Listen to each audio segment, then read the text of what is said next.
দিল্লি আলারা দেশ চালিয়েছে এবং তাদের টাকা পয়সা সহ স্বামী স্ত্রীর সম্পর্কে এই উনাকেও নিয়ে গেছে।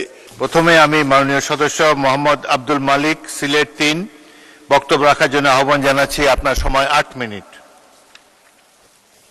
মাননীয় স্পিকার, আমার আজকে বাজেট সম্পর্কে আমি দুই একটি কথা বলবো, কিন্তু তারপরে আমাকে 2টা মিনিট সময় একটু বাড়িয়ে দিবেন যদি দয়া করে। তাইলে আমার এলাকার মানুষের জন্য এবং সিলেটের উসমানী বিমানবন্দরের জন্য দুই একটা কথা বলতে চাই। মাননীয় স্পিকার, আজকে আমরা দেখেছি এই বাজেট নিয়ে অনেক ধরনের কথাবার্তা বলা হচ্ছে। এই বাজেট সত্যিকার অর্থে উচ্চবিলাসী বাজেট নয়। আমরা দেখেছি বাংলাদেশের, আমরা আমাদের গর্ব করে বলতে চাই, বাংলাদেশের প্রথম প্রেসিডেন্টের বাজেট, মাদার অফ ডেমোক্রেসি দেশনেত্রী বেগম খালেদা জিয়ার সেই বাজেট, এবং এখানে অনেক সিনিয়র নেতৃবৃন্দ আছেন। আমাদের সাইফুর রহমান, উনি যে বাজেট দিয়েছেন, গত ফেসিস্ট সরকার বাজেটে আমরা দেখেছি আপনার অর্থমন্ত্রী বাজেট পড়তে পারে না। পরবর্তী পর্যায়ে প্রধানমন্ত্রী, ফেসিস্ট প্রধানমন্ত্রী, উনিও নিলেন, নিয়ে উনি 2 লাইন পড়ে উনিও বসে গেলেন। এই যে গত 15 বছরের বাংলাদেশের এই বাজেট ভারত মহাসাগরের অট্টফাসের খপ্পরে পড়েছিল মাননীয় স্পিকার, এবং আমাদের এই দেশে অর্থনৈতিকভাবে দেশকে দেউলিয়া করে তারা গিয়েছে। এই দেশে আমরা আমাদের দেশকে লুট করে নিয়েছে, বিলিয়ন বিলিয়ন ডলার মাননীয় স্পিকার এই দেশ থেকে পালিয়ে তারা নিয়ে গেছে। আজকে এই বাংলাদেশে আজকে হেলথের বিষয়টা, হেলথেও আমরা দেখেছি যে এই যে গত দিল্লির প্রেসক্রিপশনে বাংলাদেশের হেলথ মিনিস্ট্রিকে কন্ট্রোল করা হয়েছে, যাতে বাংলাদেশে স্বাস্থ্যের বিষয়ে যাতে কোনো ভালো চিকিৎসা না হয়, যাতে দিল্লিতে দৌড়াইতে হয় চিকিৎসার জন্য, এবং যাতে ইন্ডিয়ার বিভিন্ন দেশে বিভিন্ন এলাকায় যায় কিন্তু লাশ হয়ে আসে, একটা মানুষও সুস্থ হয়ে আসতে আমি আজ পর্যন্ত দেখিনি মাননীয় স্পিকার। এই জন্য আমাদের এই বাজেটের দরকার আছে। এটা এনভায়রনমেন্টের ইস্যু আছে এখানে, যেটা আমাদের আমরা দেখেছি যে বেশ কয়েকটি মন্ত্রণালয়, ইভেন গত সরকারের সময়ও এই বাজেটগুলি অ্যাকচুয়ালি ঠিক মতো ব্যবহার করা হয়নি, এবং অনেক টাকা। এই সরকার তো মাত্র 3 থেকে 4 মাস। এই 3 থেকে 4 মাসে উই শুড সেলুট বাংলাদেশের ন্যাশনালিস্টদেরকে, এই দেশের মানুষকে, আমাদের মাননীয় প্রধানমন্ত্রীকে। আমি গতকালকেও, যদিও এটা আমার প্রধানমন্ত্রী, আমরা যদিও জোর করে সফর সঙ্গী হয়েছি, কারণ উনি বলে দিনে পার্লামেন্টে যান, কিন্তু সেখানে যে আপনার কৃষি কার্ড, ফ্যামিলি কার্ড, শ্রমিক কার্ড, দিস ইজ প্রাউড যে এই দেশের মানুষ একটা কিছু পেয়েছে।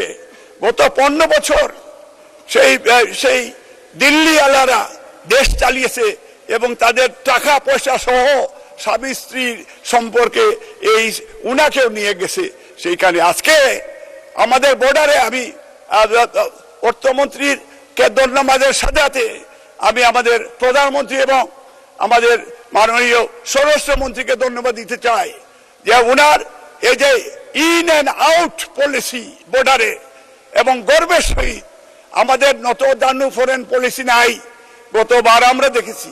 আজকে এই জন্য আজকে ভারতের প্রধানমন্ত্রী, ভারতের আপনার সেইখানে এই অ্যাম্বাসেডারকে আমাদের ফরেন মিনিস্ট্রি ডেকে যে বক্তব্য দিয়েছে, আমি মনে করি যে ন্যাশনালিস্টদের এই ক্যাপাসিটি থাকা উচিত। এই জন্য ফিউচার এই দেশের মানুষের ডিফেন্স এবং এই দেশের মানুষের এই যে পুলিশকে আবার একটা ধন্যবাদ দেই, যে দেশের প্রথম 3 মাসের মধ্যে 4 মাসের মধ্যে বাংলাদেশ থেকে আপনার এই যে ফেসিস্টের এই যে পুলিশের আইডি এবং কতগুলো মাস্তান ছিল, আমরা দেখেছি কিভাবে আপনার রেপকে ক্রস ফায়ারে মানুষ মারার এই কাহিনী তার কাছ থেকে দেখেছি। তাকে নিয়ে দেশে আসার জন্য যে পদক্ষেপ, মাননীয় স্পিকার আপনার মাধ্যমে আপনার হোম মিনিস্টার এবং মাননীয় প্রধানমন্ত্রীকে এবং আমাদের মহাসচিবকেও আমরা ধন্যবাদ দেই, যে তাদের সঠিক লিডারশিপের কারণে এইগুলি হচ্ছে। এবং আমরা আজকে মাননীয় অপোজিশন লিডারকেও আমি সাধুবাদ জানাই যে ওনারা আমাদের সিলেটের কৃতি সন্তান উনি।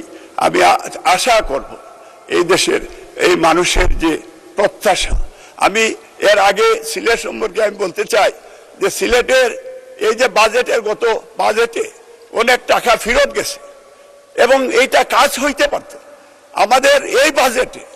এটা উচ্চ বিলাসী বাজেট মোটেই নয়, আমি বলবো এই কারণে আমরা চাই এই বাজেটের একটা অংশ বাংলাদেশের, যেমন সিলেটে উসমানী আন্তর্জাতিক বিমানবন্দর, যেখানে প্রবাসী অধ্যুষিত এলাকা এবং প্রবাসের ডিমান্ড, প্রবাসী মুক্তিযোদ্ধাদের ডিমান্ড যে তারা যাতে সহজে, বিকজ তাদের লাস্ট ড্রিম থাকে তার ডেড বডি হলেও বাংলাদেশে তারা যাতে আসে এবং তার অর্থনৈতিক ভাবেও সিলেটে যদি আপনার টুরিস্ট অ্যাট্রাকশন এইটা করার জন্য আমার মনে হয় যে বিমান মন্ত্রী যদি ওনারা একটা দুইটা বিমানে লন্ডন ঢাকা আসে, সিলেট আসে, এবং আমার মনে হয় যে আরো কয়েকটি এয়ারলাইন্স যদি অন্যান্য এয়ারলাইন্স এবং সিলেট সত্যিকারতে এই বিমানবন্দরকে আন্তর্জাতিক বিমানবন্দর, যাতে ট্রু আন্তর্জাতিক বিমানবন্দর করার জন্য আমি আজকে মাননীয় স্পিকার